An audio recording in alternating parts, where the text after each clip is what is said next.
પ્રભુ પધારે છે એક એક મિત્રની પાસે અને વામકર કમલ એને લંબાવી જે મિત્ર વિશેષ પ્રકારની સામગ્રી સિદ્ધ કરીને લાવ્યા હતા એને અંગીકાર કરે છે. આપણે ત્યાં શ્રી ઠાકોરજી જ્યારે વિશેષ સામગ્રી ધરીએ તો એક શબ્દનો પ્રયોગ કરીએ છીએ, અદકીનો મનોરથ.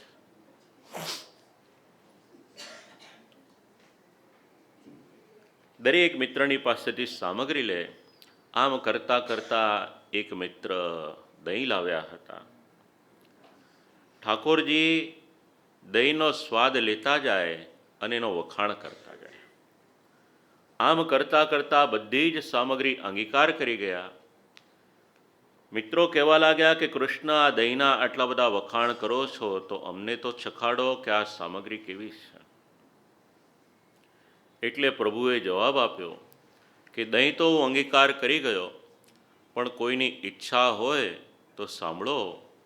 જીન નહીં ખાયો સુનો રે ભૈયા, મેરી હથેલી ચાટ.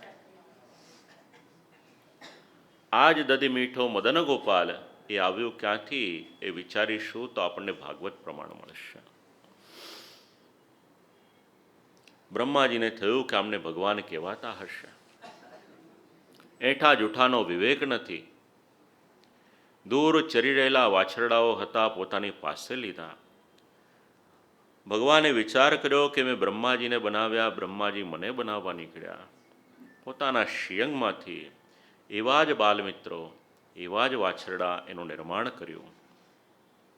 લગભગ 1 વર્ષ સુધી ગોપીજનોને આનંદ કરાવ્યો.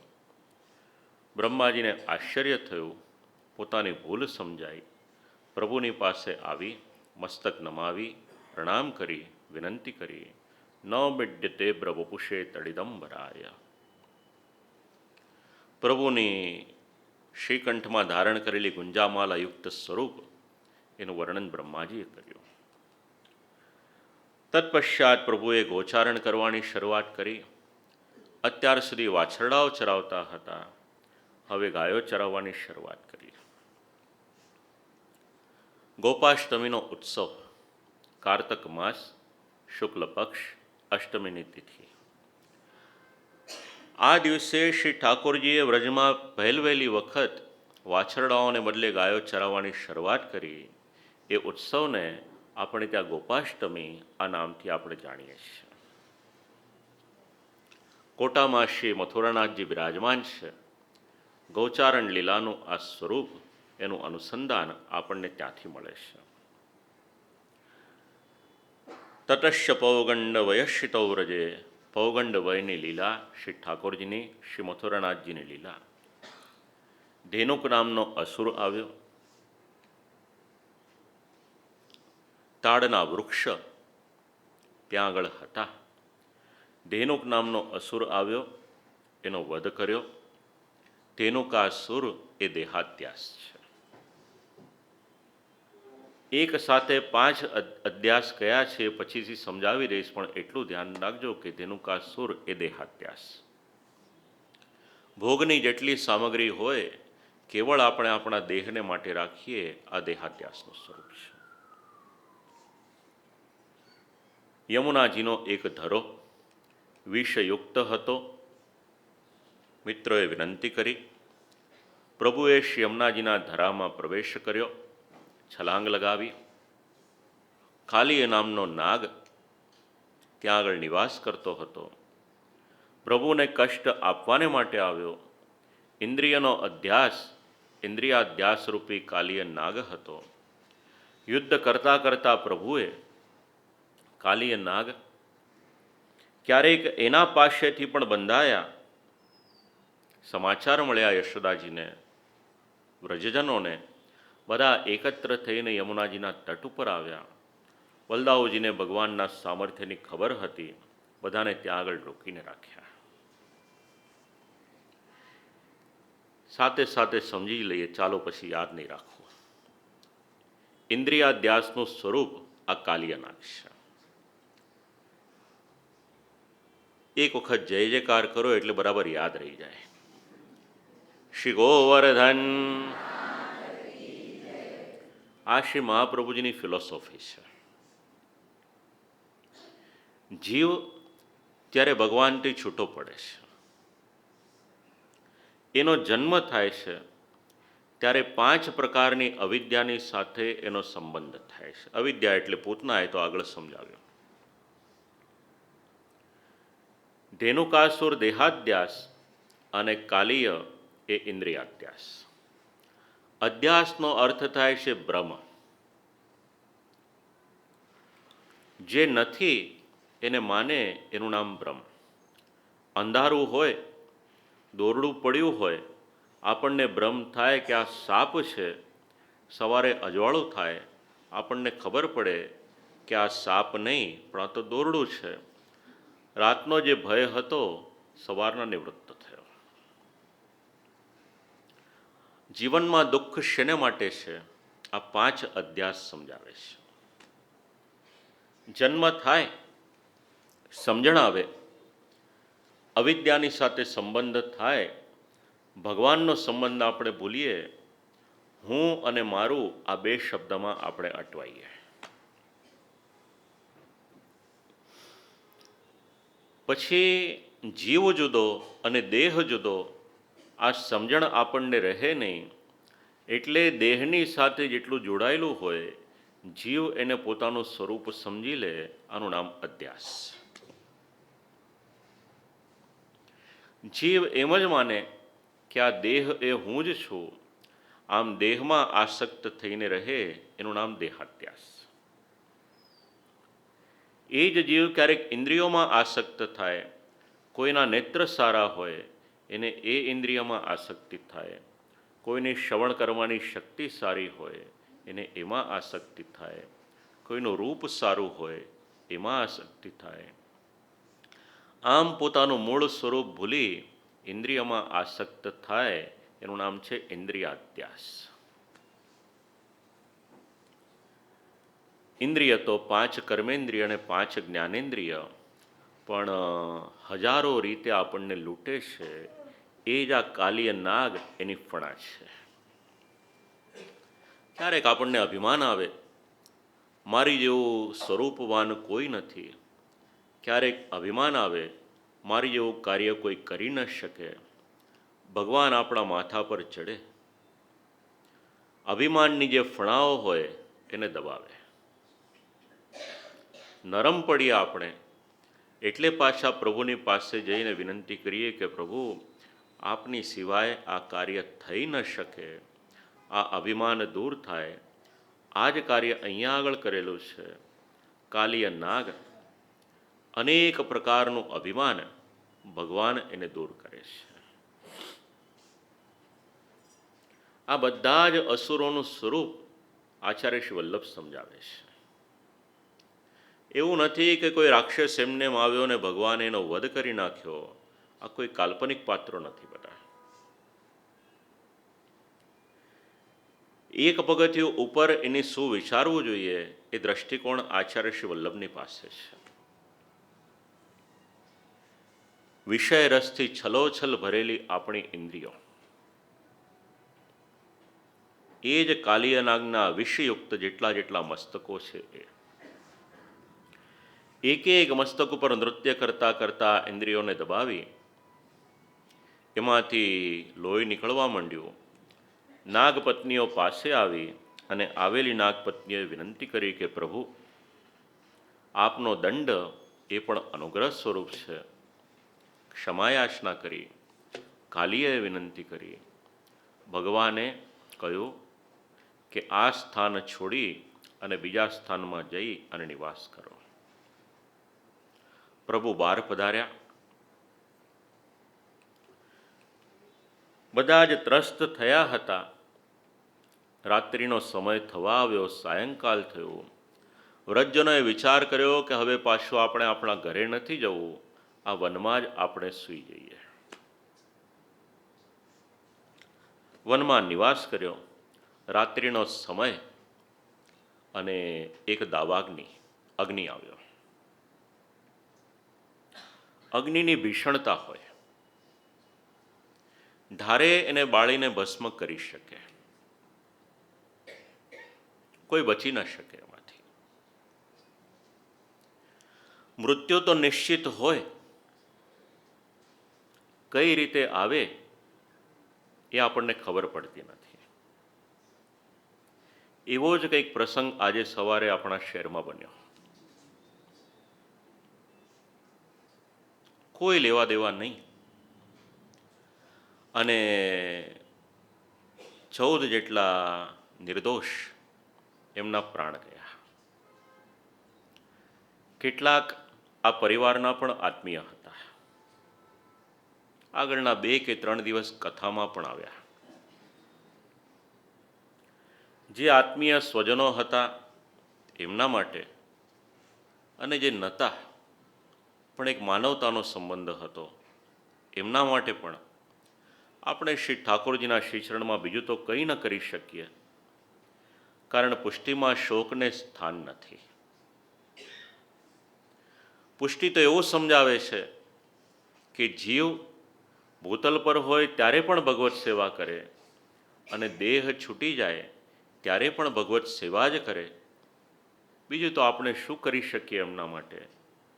પણ શ્રી ઠાકોરજીના શ્રીચરણમાં એટલી વિજ્ઞપ્તિ અવશ્ય કરી શકીએ કે જે ભગવદીય હતા, વૈષ્ણવ હતા, સેવામાં કથામાં ચિત્ત લાગેલું હતું, પ્રભુનો અનુગ્રહ એમની પર પણ થાય. જે રીતે અહીંયા આગળ સેવા અંગીકાર કરી એ જ પ્રમાણે એ ભગવદીય જીવ એની સેવા શ્રી ઠાકોરજી પોતાના ધામમાં પણ અંગીકાર કરે એટલી વિનંતી કરીએ આપણે. હૃદય તો આપણું આર્દ્ર થઈ જાય, કારણ પારિવારિક સંબંધ હોય. પણ શ્રી ઠાકોરજી અત્યારના જે કર્તવ્ય આપ્યું છે એ પણ આપણે પરિપૂર્ણ કરવાનું છે. પ્રભુ તો ડગલે પગલે આપણી પરીક્ષા કરી લે.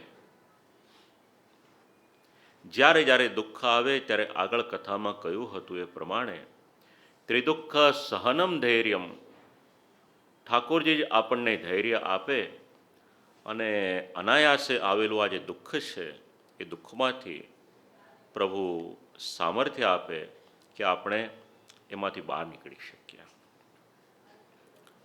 દાવાગ્નિ કાલ સ્વરૂપ, પ્રાણાધ્યાસ.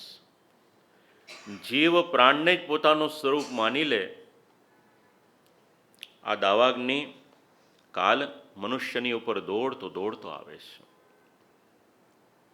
જેની આંખો ખુલ્લી છે, જીવને બાળવાનું કાર્ય આ દાવાગ્નિ કરે છે.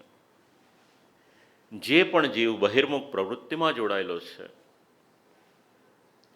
આવ્યો હતો દાવાગ્નિ એ સમયે ત્યાં આગળ બધાને બાળવાને માટે, પણ ત્યાં તો સાક્ષાત શ્રી ઠાકોરજી બિરાજમાન હોય.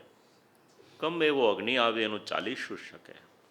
ઠાકોરજીએ પોતાના મુખકમલ ખોલી અને જે દાવાગ્નિ આવ્યો હતો એનું પાન કરી લીધું. જો વિશ્વની રચના શ્રી ઠાકોરજી કરી શકતા હોય તો આવેલો આવો એક દાવાગ્નિ હોય એનું પાન કરવું શ્રી ઠાકોરજીને માટે શી મોટી વાત. બલદેવજી દ્વારા પ્રલંબ નામનો અસુર આવ્યો, એનો વધ કરાવ્યો. અંતઃકરણનો અધ્યાસ. 4 શબ્દ: મન, બુદ્ધિ, ચિત્ત અને અહંકાર. એના માટે આપણું ધર્મશાસ્ત્ર એક શબ્દ આપે છે, એનું નામ છે અંતઃકરણ. આપણે આપણા અંતઃકરણને જ પોતાનું સ્વરૂપ માની લઈએ, આવો ભ્રમ આપણને થાય. આનું નામ અંતઃકરણાધ્યાસ. ભગવાને વ્રજમંડલમાં તે સમયે પ્રલંબ નામનો અસુર આવ્યો, એ અસુરને પણ વધ કર્યો. તત્પશ્ચાત પુનઃ દાવાગ્નિ આવ્યો. બીજી વખત દાવાગ્નિ આવ્યો. કાલિયામાં રહેલા દોષના અભિમાનવાળા દૈત્ય સર્વનું ભક્ષણ કરવાને માટે પુનઃ દાવાગ્નિ આવ્યો. ભગવાને એનું પણ પાન કરી લીધું. તત્પશ્ચાત વર્ષા ઋતુ અને શરદ ઋતુ એનું વર્ણન. પ્રભુ જ્યારે ભૂતલ પર બિરાજતા હતા, ઋતુઓએ વિચાર કર્યો કે અમે પણ જઈ અને ભગવત સેવા કરીએ.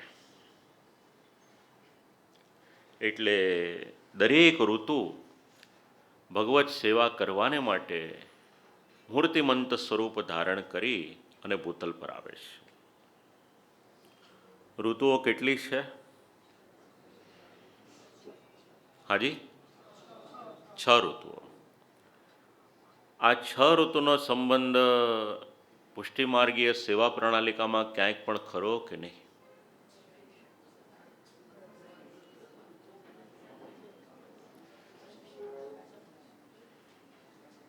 જ્યારે શ્રી ગોસાઈજી પ્રભુચરણે આપશ્રીના એક બાળકના વિવાહ કર્યા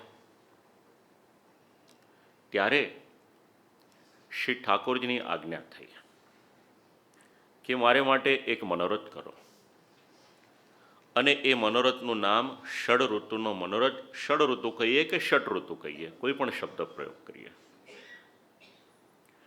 એનું મૂળ શ્રીમદ ભાગવત અંતર્ગત સુબોધિનીજી છે. શ્રી ગોસાઈજી પ્રભુચરણ પધાર્યા દામોદરદાસ હરસાનીજીની પાસે. પૂછ્યું કે આ ષડઋતુનો મનોરથ કરવો છે, એનું મૂળ શ્રીમદ ભાગવતમાં કે અન્ય કોઈ સ્થાનમાં ક્યાંથી મળશે? અને તે સમયે દામોદરદાસ હરસાનીજીએ આપશ્રીને વિનંતી કરીને કહ્યું, શ્રી સુબોધિનીજીની અમુક અમુક કારિકાઓ છે, એનું અનુસંધાન લેવાથી ષડઋતુનો જે મનોરથ છે એ સંપન્ન થશે. ઠાકોરજીની સેવાના ક્રમમાં ઋતુ એની ખૂબ જ મહત્તા છે. અત્યારે શીતકાલ ચાલે છે. શ્રી ગોસાઈજી પ્રભુચરણના પ્રાકટ્યોત્સવના દિવસથી અથવા તો પછી ઘરની પ્રણાલિકા મુજબ ઠાકોરજીને શીતકાલમાં વિશેષ કરી અને ગરમ સામગ્રી હોય એ અંગીકાર કરવામાં આવે. ગરમ એટલે તપાવેલી એ સેન્સમાં નહીં. શક્ય હોય તો નિત્યના ક્રમમાં બદામનો શીરો એ નિત્ય ધરાવવામાં આવે છે. સુહાગસુટ ઇત્યાદિ ધરવામાં આવે.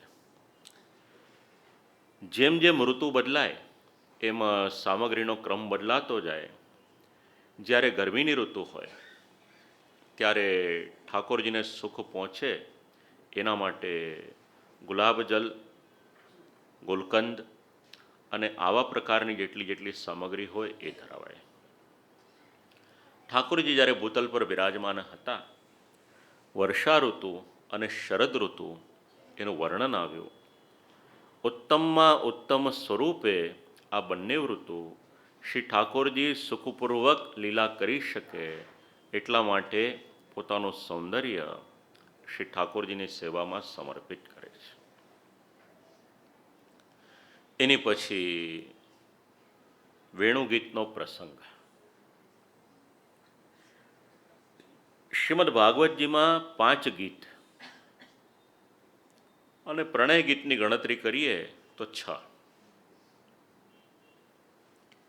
એમાંનું પ્રથમ ગીત એનું નામ વેણુગીત.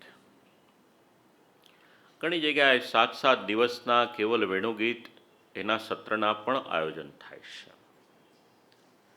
ઇત્થમ શરસ સ્વચ્છ જલમ પદ્માકર સુગંધિના ન્યવિશદ વાયુના વાતમ સગો ગોપાલકોચ્યુતા. શ્રી સ્વામિનીજી, શ્રી રાધિકાજી જે સ્વરનું ગાન કરે છે તે સ્વરને શ્રી ઠાકોરજી પોતાની વેણુમાં સાધે છે. વેણુના 7 છિદ્ર, અલગ અલગ ભાવ મળે છે. એક ભાવ એવો છે, શ્રી ઠાકોરજી ધર્મી સ્વરૂપ અને બાકીના ઠાકોરજીના 6 ધર્મ, ઐશ્વર્ય, વીર્ય ઇત્યાદિ એ ભાવથી વેણુમાં 7 છિદ્ર અથવા તો 7 રંધ્ર છે. નીચલા અધર ઉપર શ્રી ઠાકોરજી વેણુજીને પધરાવે છે. વેણુનાદનો આનંદ ક્યારે આવે? નાદ કરનાર જ્યારે પોતાના પ્રાણ અંદર પૂરે ત્યારે એ વેણુનાદનો આનંદ આવે. નીચલા અધર ઉપર શ્રી ઠાકોરજી વેણુને પધરાવે છે. અધરામૃતનો સર્વપ્રથમ અધિકાર શ્રી સ્વામિનીજીનો છે. એ ભાવ પણ આ પ્રસંગના અનુસંધાનમાં લેવામાં આવ્યો છે. શ્રી હસ્તમાં વેણુજીને ધારણ કરે કુમારિકાઓનો ભાવ અને વેણુનાદ દ્વારા અનેકને શ્રી ઠાકોરજી આનંદ આપે છે. આ વેણુનાદનું સ્વરૂપ એનું ગાન શ્રી સુખદેવજી મહારાજ કરે. ઘણા વૈષ્ણવોને આ શ્લોક કંઠસ્થ પણ હોય, મંગલાચરણમાં પણ ગાન કરવામાં આવે. ખૂબ જ મહત્વનો, ઉપયોગી અને શ્રીમદ ભાગવતજીનો શ્લોક જેનું શ્રવણ કરી શ્રી સુખદેવજીની પણ આસક્તિ શ્રીમદ ભાગવતજીમાં થઈ હતી એવો ઉત્તમ શ્લોક. બરહા પીડમ બોલશો સાથે.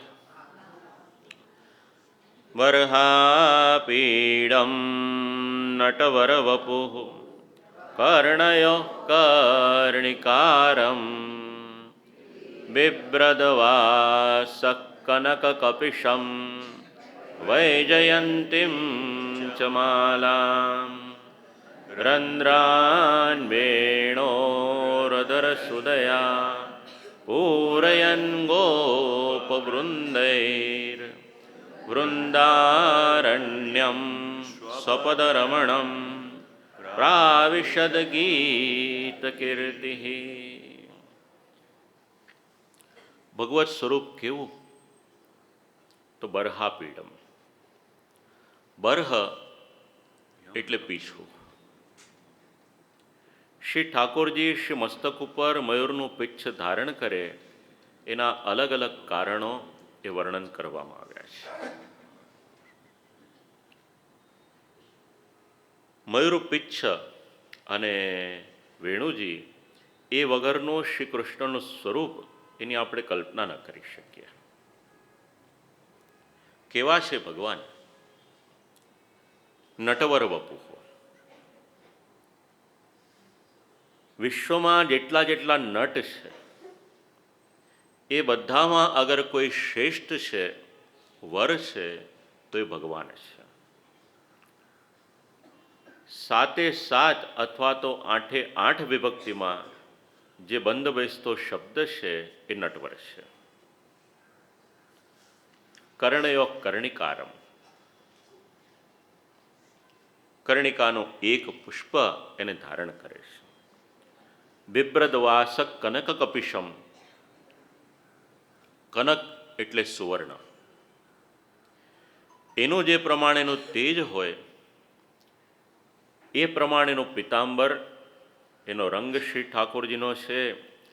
ભીષ્મ પિતામહે જ્યારે સ્તુતિ કરી ત્યારે સૂર્યના કિરણો સમાન પિતાંબરની સ્તુતિ કરી હતી. અહીંયા આગળ કનક કપિશમ, સુવર્ણના રંગની જેવો શ્રી ઠાકોરજીના શ્રીઅંગ ઉપર ધારણ કરેલો પિતાંબર એનું સ્વરૂપ છે. સાથે સાથે શ્રી કંઠમાં વૈજયંતીમ ચ માલામ, વૈજયંતી માલાને ધારણ કરે છે. રંધ્રાન વેણો રધર સુદયા. રંધ્ર એટલે છિદ્ર. અધરની ઉપર શ્રી ઠાકોરજી વેણુજીને પધરાવે છે. પૂરયન ગોપવૃંદૈહી. ગોપવૃંદની સાથે શ્રી ઠાકોરજી ઘેરાયેલા છે. વેણુના નાદ કરે છે. વૃંદારણ્યમ, કયા સ્થાનમાં? તો કે વૃંદાવનમાં. સ્વપદ રમણમ, શ્રી ચરણ દ્વારા ગતિ કરે છે. પ્રાવિશદ ગીત કીર્તિ. આ શ્રી ઠાકોરજીના સ્વરૂપનું વર્ણન શ્રી સુખદેવજી મહારાજ કરે છે. કંઠસ્થ કરવા જેવો શ્લોક છે.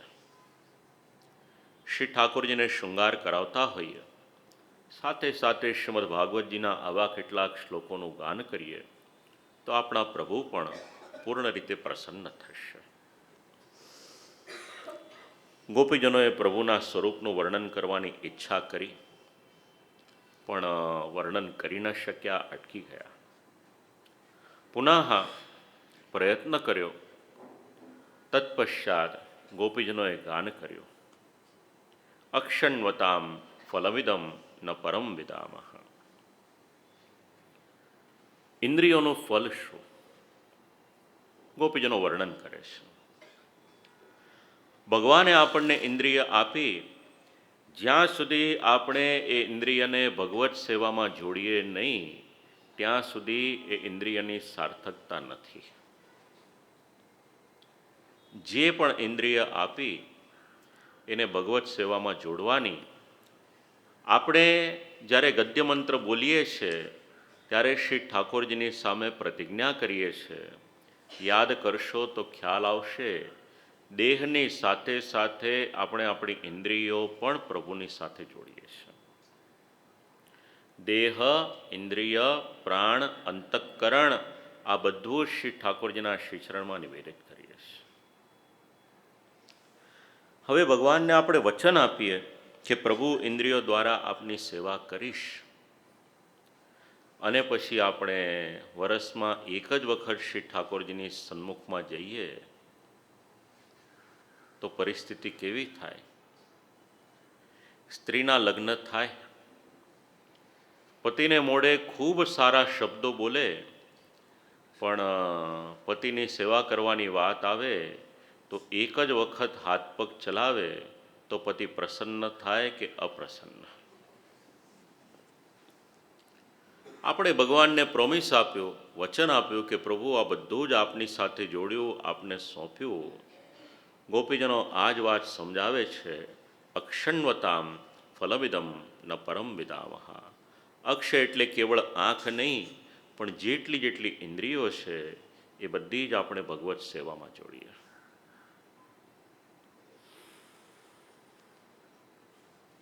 પ્રભુ ગાયોને ચરાવવાને માટે પધારે, ગોપીજનો સ્વરૂપનું વર્ણન કરે. ગાયોનો સ્વભાવ કેવો છે? વનમાં ચારો ચરી લે, પછી એક સ્થાનમાં ગાયો બેઠી હોય, જે ચારો ચરેલો હોય એને પાછું પોતાના જડબામાં લાવી અને ગાય એ ચારાને વાગોળે છે.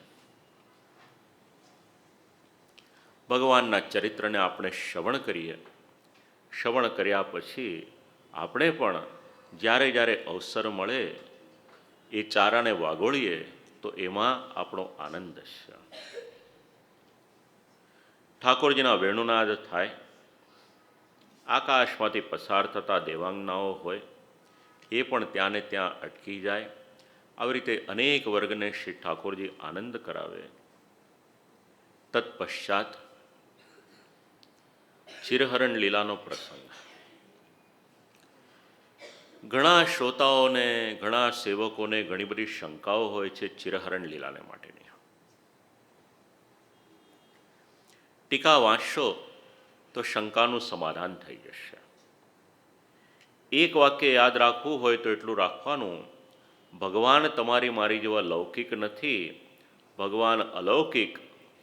જેમ તમારા ને મારામાં વિષય વાસના છે એવી કોઈ પણ પ્રકારની વિષય વાસના એ ભગવાનમાં નથી. દશમા સ્કંદની 2-3 લીલાઓ કે જેમાં શ્રોતાઓને સંશય થાય, એમાંની એક ચિરહરણ લીલા, બીજી શ્રી ઠાકોરજીની રાસલીલા, અને ત્રીજી શ્રી ઠાકોરજીએ કરેલા 16,008 વિવાહ. પણ જો એની ટીકા વાંચીએ તો આપણા પ્રશ્નોનું સમાધાન થઈ જાય એવું છે. હેમંત માસ, આપણે ત્યાં વ્રતચર્યાને માટેનું જે અનુસંધાન લેવામાં આવે છે સેવાના ક્રમમાં, એનું મૂળ શ્રી ઠાકોરજીએ કરેલી ચિરહરણ લીલા એનું અનુસંધાન છે. વ્રજ કુમારિકાઓ હતી, પ્રભુને પ્રાપ્ત કરવાને માટે વ્રત કર્યું, કાલિંદીજીના જલ પાસે જઈને વિનંતી કરી, દેવીની રેતીની મૂર્તિ બનાવી પૂજન કરતા હતા. પ્રભુએ વિચાર કર્યો, કરવા જાય છે સત્કર્મ, થશે દોષ, ભૂલ સમજાવીને વાળ્યા. વ્રજકુમારિકાઓ દ્વારા જલના દેવતાઓનો અપરાધ થતો હતો એ દૂર કરાવ્યો. એની પછી બ્રાહ્મણોનો એક વર્ગ યજ્ઞ કરી રહ્યો હતો. પ્રભુ એક વખત વનમાં પધાર્યા હતા. બાલમિત્રોને ભૂખ લાગી. વિનંતી કરી. ભગવાને કહ્યું કે અમુક સ્થાનમાં જાઓ, નામ આપજો, અન્ન મળી રહેશે. બ્રાહ્મણોની પાસે આવ્યા, વિનંતી કરી. બ્રાહ્મણો એમની તરફ જોયું પણ નહીં. ભગવાનની પાસે પાછા આવ્યા. પ્રભુ, આપ તો એવું કહો કે મારું નામ ચાલે છે, પણ વ્રજમાં તો આપના નામથી રોટલોય નથી મળતો. હા, કેમ ભાઈ, શું થયું? તો કે બ્રાહ્મણોની પાસે ગયા, ખોરાક ન મળ્યો. અરે ભાઈ, એટલી પણ સમજણ નથી કે ભૂખ લાગે તો ક્યાં જવાનું? ક્ષુધા તૃષાર્તામ જનનીમ સ્મરંતી. રાતના 2 વાગે પણ દીકરાને ભૂખ લાગે, માને ભર ઊંઘ આવતી હોય તો પણ માં ઊભી થઈને ગરમ ગરમ ખાવાનું બનાવી આપે. અને બાપે આખા દિવસનું કામ કરેલું હોય અને રાતના થાકીને સૂતો હોય, દીકરો કહે કે ભૂખ લાગી છે તો બાપ જમાડે, પણ 14મું રતન જોરથી લગાવે કે અત્યારે ચૂપચાપ સૂઈ જા, સવારના જોઈશું.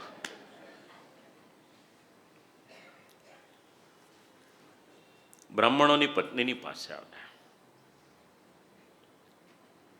નમો વો વિપ્ર પત્નીભ્યો નિબોધત વચાંસિનઃ. બ્રાહ્મણોની પત્નીની પાસે આવીને પ્રણામ કર્યા. શિષ્ટાચાર તો શ્રીમદ ભાગવતના શ્લોકે શ્લોકમાં દેખાશે. મોટાની પાસે ગયા, પ્રણામ કર્યા, પૂછ્યું શેને માટે આવ્યા? તો ભગવાન શ્રી કૃષ્ણ અને બલદાવજી પધાર્યા છે, થોડેક દૂર છે અહીંયાથી, ભૂખ લાગી છે. યજ્ઞનું કાર્ય બાજુ પર રાખ્યું. બ્રાહ્મણની પત્નીઓ ઉત્તમમાં ઉત્તમ 4 પ્રકારના અન્ન લઈ પ્રભુને તૃપ્ત કરવાને માટે જ્યાં શ્રી ઠાકોરજી બિરાજ્યા હતા ત્યાં આવી. ભગવાનની સ્તુતિ કરી, ભગવાને સ્વાગત કર્યા. એમનું મન ભગવાનમાં જોડાયું હતું. ભગવાને એમના મનના મનોરથ પૂર્ણ કર્યા, સામગ્રી અંગીકાર કરી, આજ્ઞા આપી, પાછા જાઓ, આપના યજ્ઞનું કાર્ય અટક્યું છે. કહ્યું, પ્રભુ, યજ્ઞ દ્વારા જ એમને પ્રાપ્ત કરવાના છે, ફળ તો સાક્ષાત મળી ગયું, હવે યજ્ઞ કરીને શું કરીશ? બ્રાહ્મણોને જ્યારે ખબર પડી, બ્રાહ્મણોએ પોતાની પત્નીઓનો યશ ગાયો. અમે ભલે ભણ્યા, પણ અમારી પત્ની ભક્તિના રંગે રંગાઈ ભગવાનને પ્રાપ્ત કરી શકી. મુક્ત કંઠે પ્રશંસા કરી. અહો વયમ ધન્યતમા યેષામ નસ્તા દૃશી સ્ત્રિયા.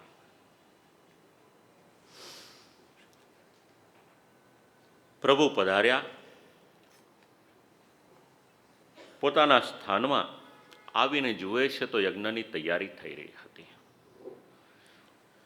નંદ બાવાને વિનંતી કરીને પૂછ્યું, બાવા, આ બધું શું છે?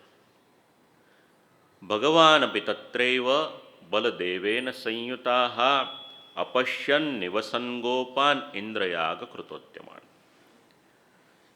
નંદ બાવાએ કહ્યું કે આપણે વ્રજમાં રહીએ. વ્રજમાં જલની જરૂરિયાત હોય, પ્રતિવર્ષ આપણે ઇન્દ્રનો યાગ કરીએ છીએ, એની આ બધી તૈયારી થઈ રહી છે.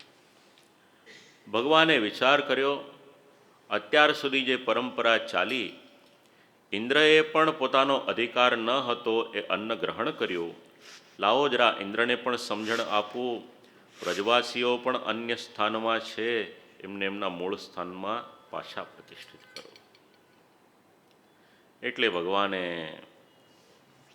નંદ બાવાને જે પૂછ્યું હતું, નંદ બાવાજીએ કહ્યું હતું, પ્રીણનમ જીવનમ પયા. ગુજરાતી ભાષામાં આપણે કહીએ છીએ કે જલ એ જ જીવન. સંસ્કૃત ભાષા એ વાત સમજાવે છે, પ્રીણનમ જીવનમ પયા. કુદરતી સ્ત્રોત, આખા જ વિશ્વને પીવાને માટેનું જલ એ કુદરતે આપ્યું હતું. સુંદર મજાની નદી, તળાવ, સરોવર અને માનવે પણ કૂવા વાવ વગેરે બનાવી અને જલ એનું સંવર્ધન કર્યું હતું. પણ જેમ જેમ આપણે નગરમાં રહેતા થયા એ જળના જે સ્ત્રોત હતા એ બધાને આપણે બંધ કર્યા.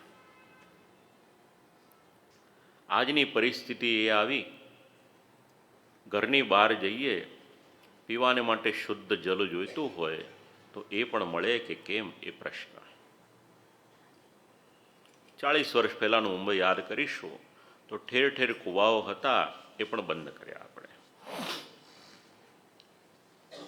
ભગવાને તો આપણા જન્મની પહેલાં આપણા ખોરાક અને આપણા પાણીની વ્યવસ્થા પહેલાં કરી, પછી આપણને પૃથ્વી પર મોકલ્યા.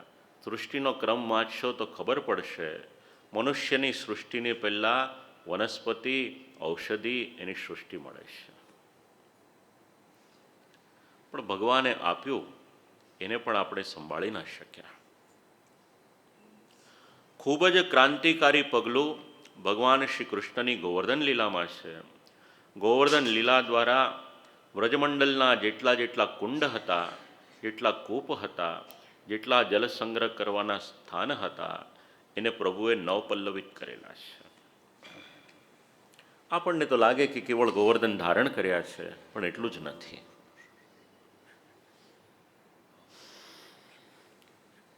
ખૂબ જ શાંતિથી પ્રભુએ શ્રવણ કર્યો નંદ બાવાનો મત, અને પછી પોતાનો મત કહેવાની શરૂઆત કરી. આ ઘર ચતુર્થ ગૃહનું સેવક, અને આ લીલાનો સંબંધ શ્રી ગોકુલમાં બિરાજમાન શ્રી ગોકુલનાથજીની સાથે છે. ભગવાને આજ્ઞા કરતા કહ્યું કે બાબા, કર્મણા જાયતે જંતુ કર્મણૈવ વિલીયતે. આખો જ કર્મનો સિદ્ધાંત જે શ્રીમદ ભગવદ્ ગીતામાં સમજાવ્યો છે, શ્રીમદ ભાગવતમાં 5, 7 કે 10 શ્લોકમાં કર્મનો સિદ્ધાંત શ્રી ઠાકોરજી સમજાવે છે.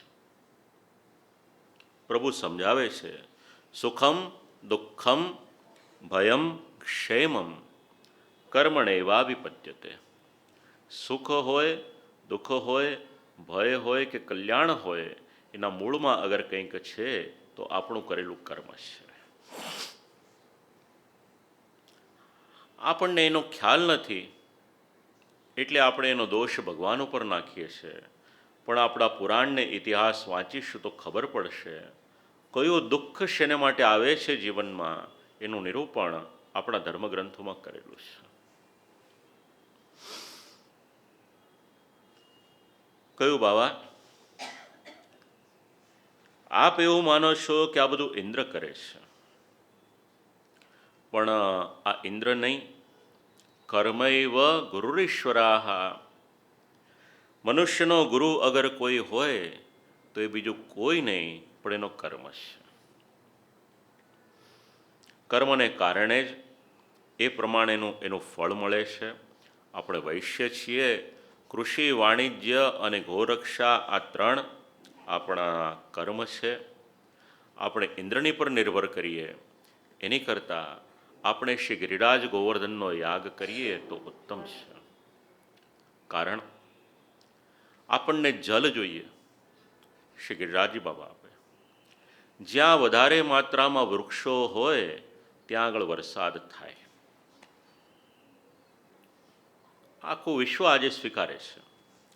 આપણા ઋષિમુનિઓ એ જમાનાના સાયન્ટિસ્ટ હતા, એટલે એમણે વૃક્ષોનું ખૂબ જ મહત્ત્વ એનું ગાન કર્યું છે.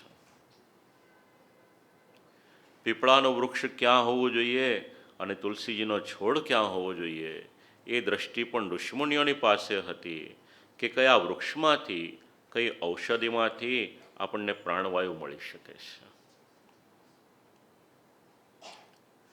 ગિરિરાજજી બાબા આપણી ગાયોને ચરવાનું ઘાસ પણ આપે, નિવાસ કરવાને માટે ગુફા પણ આપે, પીવાને માટે જલ એનો સંગ્રહ કરી રાખે. આપણે તો વનમાં નિવાસ કરનારા છીએ. આપણે ઇન્દ્રયાગ કરીએ એની બદલે આપણે વૈષ્ણવ યાગ કરીએ તો એ વધારે સારું છે. તસ્માદ ગવામ બ્રાહ્મણાના મદ્રેશારભ્યતામ મખાહ.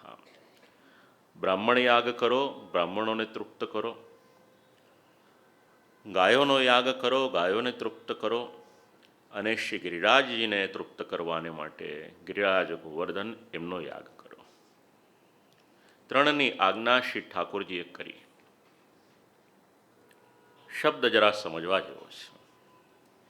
એકવાર જય જયકાર કરીએ આપણે, શ્રી ગિરિરાજજી બાબા આપણી પર પણ કૃપા કરે. શ્રી ગોવર્ધન. ગો શબ્દના ઘણા બધા અર્થ છે. ગો શબ્દનો અર્થ પૃથ્વી પણ થઈ શકે, વનસ્પતિ પણ થઈ શકે, ગાયોનો વંશ પણ થઈ શકે. એનું વર્ધન જે કરે એ ગોવર્ધન છે. અને આ બધાનું વર્ધન થાય તો જ રાષ્ટ્રની સંપત્તિ વધે, રાષ્ટ્રમાં સાત્વિકતા વધે.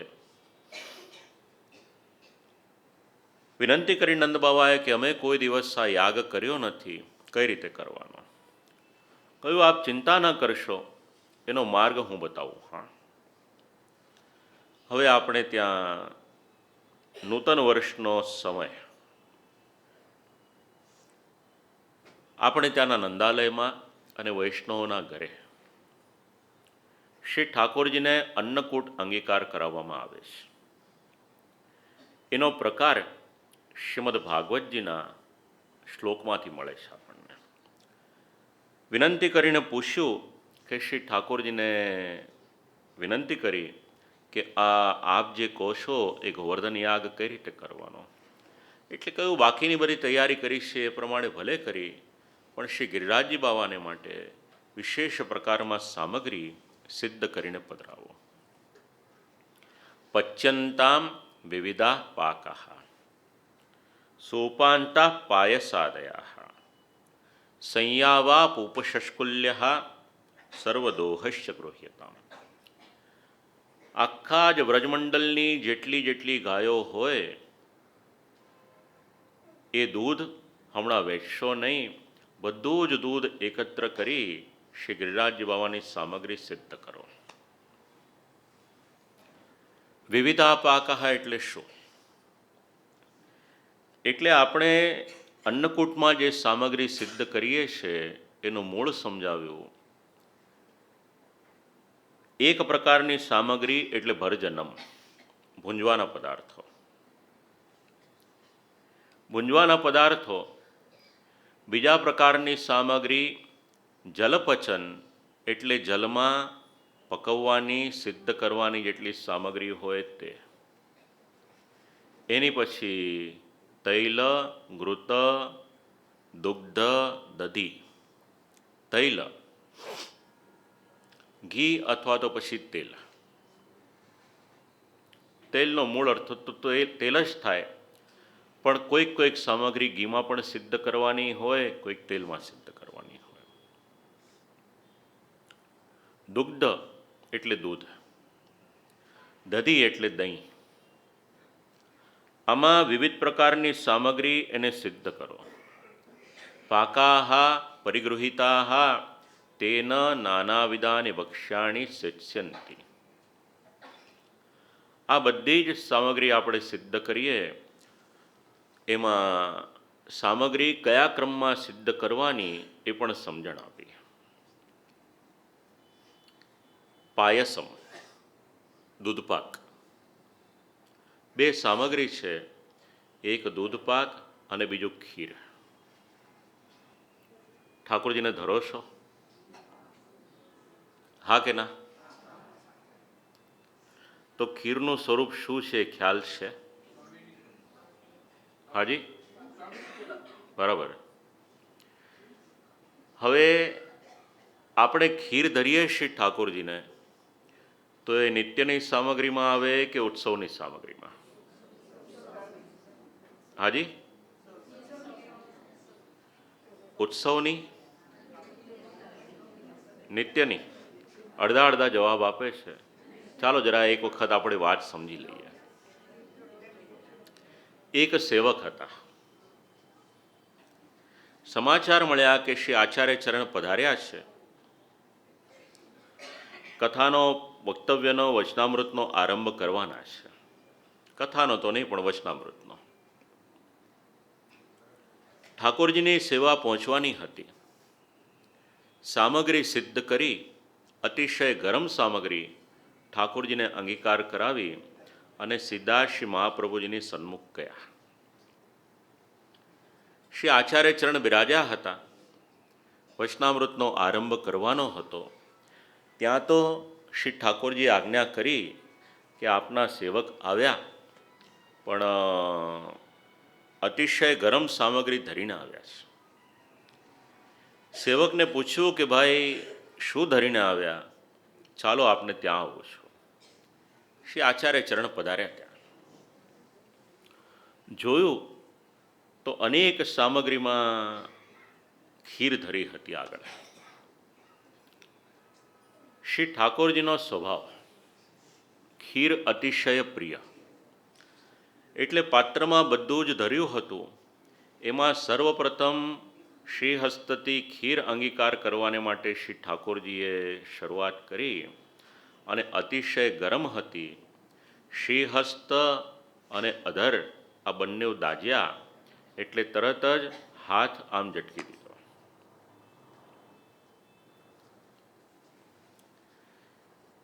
શ્રી ગોકુલચંદ્રમાજીનો પ્રસંગ. શ્રી આચાર્ય ચરણે સેવકને સમજાવ્યું કે ક્યારે પણ શ્રી ઠાકોરજીને અતિશય ગરમ સામગ્રી ધરવી નહીં. જે પ્રમાણેની સોહાય ઠાકોરજી અંગીકાર કરી શકે એ પ્રમાણે ધરવી.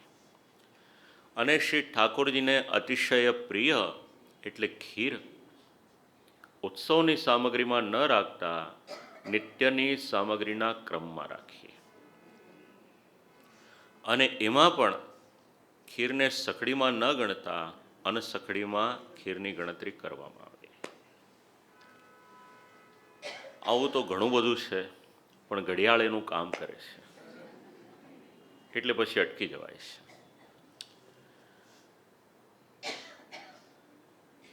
કઈ સામગ્રી કઈ રીતે સિદ્ધ કરવાની એનું માર્ગદર્શન આપ્યું. વિશેષ પ્રકારે વિશેષ પ્રમાણમાં અન્ન સખડીની સામગ્રી શ્રી ગિરિરાજજીની બાવાની સામે સિદ્ધ કરી અને અંગીકાર કરાવવામાં આવી. શ્રી ગિરિરાજજી બાવાની સામે સામગ્રી અંગીકાર કરાવ્યા. વિચાર કર્યો કે આ બધું થયું, ચાલો શ્રી ગિરિરાજજીના પૂજન ઇત્યાદિ પણ થયા. હવે આપણે શ્રી ગિરિરાજ ગોવર્ધન એમની પરિક્રમા કરીએ. આપણે ત્યાં સંપ્રદાયમાં ગાયના ગોબરના દ્વારા શ્રી ગિરિરાજજી સિદ્ધ કરી અને પૂજન કરવાનો ક્રમ છે.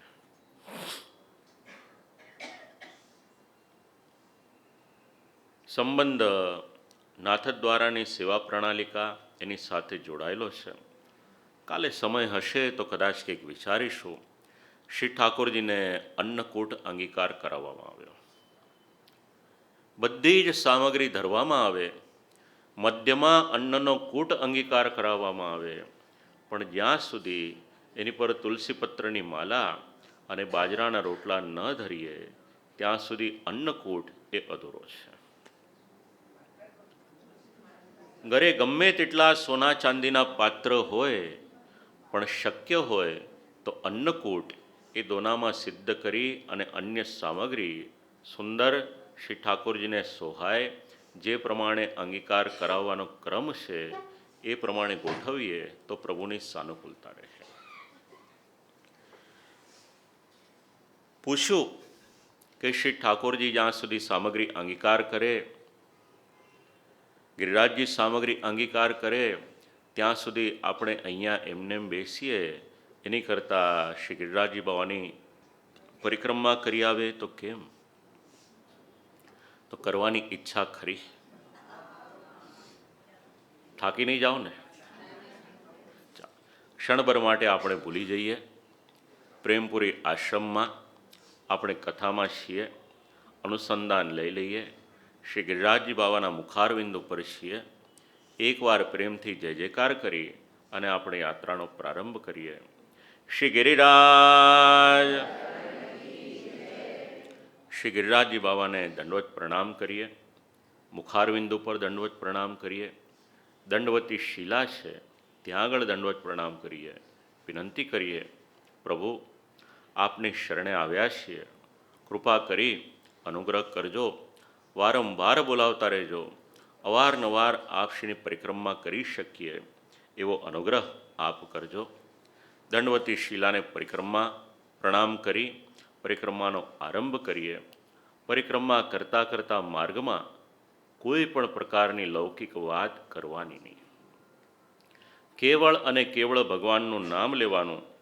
શ્રી વલ્લભ વિઠ્ઠલ ગિરિધારી યમુનાજીની બલિહારી.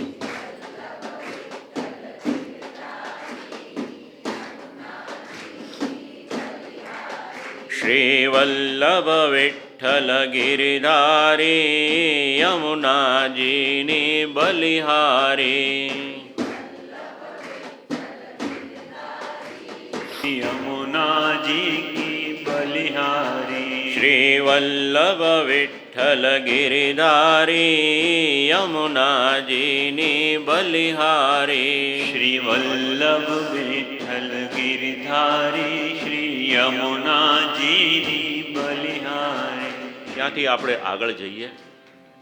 જાન અજાન વૃક્ષ, માનસી ગંગા, ચકલેશ્વર મહાદેવ, ઉદ્ધવ કુંડ, દરેક સ્થાન ભગવાનની કોઈક ને કોઈક પ્રકારની લીલાની સાથે જોડાયેલા છે. જે સ્થાનમાં આપણે જતા જઈએ, એક એક સ્થાનથી બીજા સ્થાનમાં જતા ભગવાનના શ્રીચરણની રજ આપણને માથે ચડાવતા ચડાવતા જઈએ. ઉદ્ધવ કુંડથી આગળ રાધાકૃષ્ણ કુંડ આવે, શ્રી ગિરિરાજજીની જીહવા, અને ત્યાંથી આગળ શ્રી મહાપ્રભુજીના બેઠકજીનું સ્થાન. માર્ગમાં જતા જતા ભગવાન નામનું અનુસંધાન રાખીએ. શ્રી વલ્લભ વિઠ્ઠલ ગિરિધારી યમુનાજીની બલિહારી. श्री वल्लभ श्री विठ्ठल श्री गिरधारी श्री यमुनाजी की बलिहारी. શ્રી વલ્લભ વિઠ્ઠલ ગિરિધારી યમુનાજીની બલિહારી. श्री वल्लभ श्री विठ्ठल श्री गिरधारी श्री यमुनाजीनी बलिहारी. શ્રી વલ્લભ વિઠ્ઠલ ગિરિધારી યમુનાજીની બલિહારી. श्री वल्लभ श्री विठ्ठल श्री गिरधारी श्री यमुनाजीनी बलिहारी. શ્રી આચાર્ય ચરણના બેઠકજીમાં બધા સાથે જઈએ. ક્યારેય પણ વૈષ્ણવોનો સમૂહ હોય, બેઠકજીમાં જવાનું હોય, જારીજી ચરણ સ્પર્શ કરવાના હોય, તો ભૂલે ચૂકે એવો દુરાગ્રહ ન રાખવો કે બધા જ અલગ અલગ જારીજી સિદ્ધ કરીને ધરાવે. શ્રી આચાર્ય ચરણને પરિશ્રમ થાય એવું કરવું નહીં. એક વૈષ્ણવ હોય, જારીજી સિદ્ધ કરે, પધરાવે, અન્ય જેટલા વૈષ્ણવ હોય હાથનો સ્પર્શ કરે, શ્રી યમુનાષ્ટકમનું ગાન કરે અને જારીજી આપણે પધરાવીએ. આ ભાવથી બેઠકજીમાં જ્યારે પણ જઈએ, કોઈ પણ પ્રકારનો કોલાહલ કર્યા વગર સ્થાનની ગરિમા જાળવી આપણે ત્યાં આગળ જારીજી સિદ્ધ કરીએ, ચરણ સ્પર્શ કરીએ, જય જયકાર કરીએ. શ્યામ સુંદરી શ્યમુને મહારાણી શ્રી કી શ્રી વલ્લભાધીશ કી જય. ત્યાંથી આગળ જઈએ. સ્થાન છે કુસુમ સરોવર. વ્રજમાં અનેક સરોવર, કુંડ એનું મહાત્મ્ય છે. ત્યાંથી શ્રી નારદ કુંડ, પુનઃ માનસી ગંગા આવીએ, દાનઘાટી થઈને અન્યોર આવવાનું. સદુપાંડેજીનું સ્થાન બેઠક જે બિરાજમાન છે, જ્યાં આગળ શ્રી આચાર્ય ચરણ પધાર્યા હતા. શ્રીનાથજી બાબાએ આજ્ઞા કરી હતી, મારી સેવાનો ક્રમ શરૂ કરો. આ પુણ્યભૂમિ એનું અનુસંધાન લઈએ. એ સ્થાનમાં જતા જતા પુનઃ આપણે બોલીએ, શ્રી વલ્લભ વિઠ્ઠલ ગિરિધારી યમુનાજીની બલિહારી. श्री वल्लभ श्री विठ्ठल श्री गिरधारी श्री यमुनाजीनी बलिहारी. શ્રી વલ્લભ વિઠ્ઠલ ગિરિધારી યમુનાજીની બલિહારી. શ્રી વલ્લભ શ્રી વિઠ્ઠલ શ્રી ગિરધારી શ્રી યમુનાજીની બલિહારી. શ્રીનાથજી બાવાના પ્રાકટ્ય સ્થાન ઉપર આવ્યા. આપણે દંડવત પ્રણામ કરીએ, પ્રભુનો જય જયકાર કરીએ. શ્રી ગોવર્ધનનાથ કી જય. વિનંતી કરીએ કે પ્રભુ જે અનુગ્રહ આપ શ્રીએ સદુપાંડે પર કર્યો, જે અનુગ્રહ અને અનુકંપા નરોની પર કરી, એનો કંઈક પણ અંશ અમને પણ પ્રાપ્ત થાય તો અમારું જીવન પણ ધન્ય થઈ શકે. ત્યાંથી આગળ શ્રી દાઉજીના દર્શન થાય, શ્રી શંકરષણ કુંડ, શ્રી ગોવિંદ કુંડ, શ્રી મહાપ્રભુજીના બેઠકજી, શ્રીજીના દર્શન, લુકલુક દાઉજી, મુકુટ ચિહ્ન નવલકુંડ, અપ્સરાકુંડ, પૂંછડીનો લોથો, ગોપીજનોની સાથે આ પૂંછડીનો મેળાપ થયો હતો. એ સ્થાનનું નામકરણ એ પ્રમાણે થયું હતું. ત્યાં સુધી આવતા આવતા પુનઃ આપણે બોલીએ શ્રી વલ્લભ વિઠ્ઠલ ગિરિધારી યમુનાજીની બલિહારી. શ્રી વલ્લભ શ્રી વિઠ્ઠલ શ્રી ગિરધારી શ્રી યમુનાજીની બલિહારી. શ્રી વલ્લભ વિઠ્ઠલ ગિરિધારી યમુનાજીની બલિહારી. શ્રી વલ્લભ શ્રી વિઠ્ઠલ શ્રી ગિરધારી શ્રી યમુનાજીની બલિહારી. શ્રી વલ્લભ વિઠ્ઠલ ગિરિધારી યમુનાજીની બલિહારી. શ્રી વલ્લભ શ્રી વિઠ્ઠલ શ્રી ગિરધારી શ્રી યમુનાજીની બલિહારી. ત્યાંથી આગળ શ્રી રામદાસજીની ગુફા, શ્રી ગોવિંદ સ્વામીજીની કદમખંડી, એની આગળની ભૂમિ 56 ભોગની ભૂમિ છે. ઠાકોરજી અનુગ્રહ કર્યો હોય ને કંઈક મનોરથ કરાવીએ, પ્રભુના શ્રીચરણમાં વિનંતીપૂર્વક અંગીકાર કરાવીએ. ત્યાંથી આપણે 56 ભોગની પુણ્યભૂમિ, જ્યારે જ્યારે પણ યાત્રા હોય ત્યાં આગળ 56 ભોગનું આયોજન થાય. શ્રી ગિરિરાજજી બાવાની પરિક્રમા કરવાને માટે જઈએ, માર્ગમાં જે પણ કોઈ મળે યથાશક્તિ કંઈક ને કંઈક આપતા રહેવું. કારણ ત્યાં જે વાનર છે એ પણ કોઈ સામાન્ય વાનર નહીં, લીલાના અધિકારી જીવો, એમને ત્યાં વાનર તરીકે જન્મ મળ્યો. કોઈ પણ ત્યાંના સ્થાનિક વ્રજવાસી મળે, ચોબાજી મળે, આપણા પુરોહિત મળે, આપણી સંસ્કૃતિને માટે આ ચતુર્વેદી વર્ગે આપણા ચોબાજીએ ઘણું કર્યું છે. જ્યારે અફઘાનિસ્તાનની ઉપરથી આક્રમણ થયા ત્યારે મથુરાના ચોબા, વ્રજમંડલના ચોબા એ બધા જઈને અડીખમ ઊભા હતા આપણા ધર્મનું રક્ષણ કરવાને માટે. જો આપણો ભાવ હોય એમની પર તો ક્યારે પણ વ્રજમાં જઈએ, જે પણ કરી શકીએ એમને તૃપ્ત આપણે અવશ્ય કરીએ. એ સ્થાનમાંથી આપણે આગળ જતાં જતાં પુનઃ આપણે બોલીએ શ્રી વલ્લભ વિઠ્ઠલ ગિરિધારી યમુનાજીની બલિહારી. શ્રી વલ્લભ શ્રી વિઠ્ઠલ શ્રી ગિરધારી શ્રી યમુનાજીની બલિહારી. શ્રી વલ્લભ વિઠ્ઠલ ગિરિધારી યમુનાજીની બલિહારી. શ્રી વલ્લભ શ્રી વિઠ્ઠલ શ્રી ગિરધારી શ્રી યમુનાજીની બલિહારી. શ્રી વલ્લભ વિઠ્ઠલ ગિરિધારી યમુનાજીની બલિહારી. શ્રી વલ્લભ શ્રી વિઠ્ઠલ શ્રી ગિરધારી શ્રી યમુનાજીની બલિહારી. ઉચ્ચેશ્રવા અશ્વ, ઐરાવત હાથી, સુરભી ગાય. ઇન્દ્રએ જ્યારે અપરાધ કર્યો, આવતીકાલે કથામાં પ્રસંગ આવશે, એમનું સ્થાન આવે. સુરભીકુંડ જ્યાં આગળ આવી અને શ્રી ઠાકોરજીની પર અભિષેક કરવામાં આવ્યો એ સ્થાન. ઐરાવત કુંડ, ઐરાવતે આવીને આકાશગંગાના જલ દ્વારા પ્રભુની પર અભિષેક કર્યો એ સ્થાન.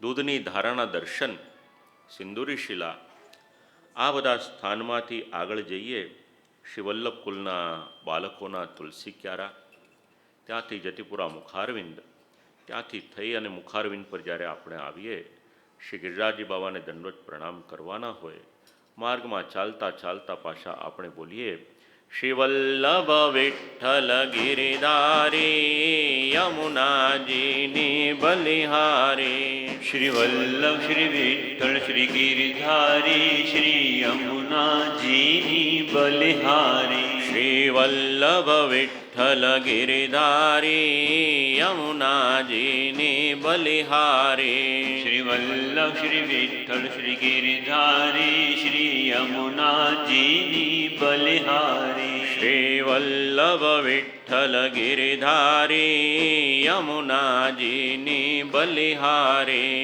શ્રી વલ્લભ શ્રી વિઠ્ઠલ શ્રી ગિરધારી શ્રી યમુનાજીની બલિહારી. શ્રી ગિરિરાજજી બાવાને આપણે દંડવત પ્રણામ કરીએ, કરબદ્ધ વિનંતી કરીએ કે પ્રભુ અવારનવાર અમને બોલાવતા રહેજો. આ એક માનસી પરિક્રમાનો સંક્ષિપ્ત ક્રમ. ફિઝિકલી તો જ્યારે પહોંચીશું ત્યારે પહોંચીશું, આપણે મેન્ટલી તો અત્યારના ભાવાત્મક પરિક્રમા એને સંપન્ન કરીએ. ભોગ ધર્યા છે, શ્રી ગિરિરાજજી બાબા અંગીકાર કરી રહ્યા છે. વિસ્તૃત ક્રમ છે. આવતીકાલે આપણે આ જ ક્રમ એનાથી આરંભ કરીશું. ઠાકોરજીની કૃપાથી નિત્ય કથામાં કોઈક ને કોઈક ભગવદીયને આપણને મોકલે છે. મુકેશભાઈ ગાંધી સાથે આપનો પણ પરિચય છે, મારો પણ પરિચય છે. આજે કથામાં આવ્યા.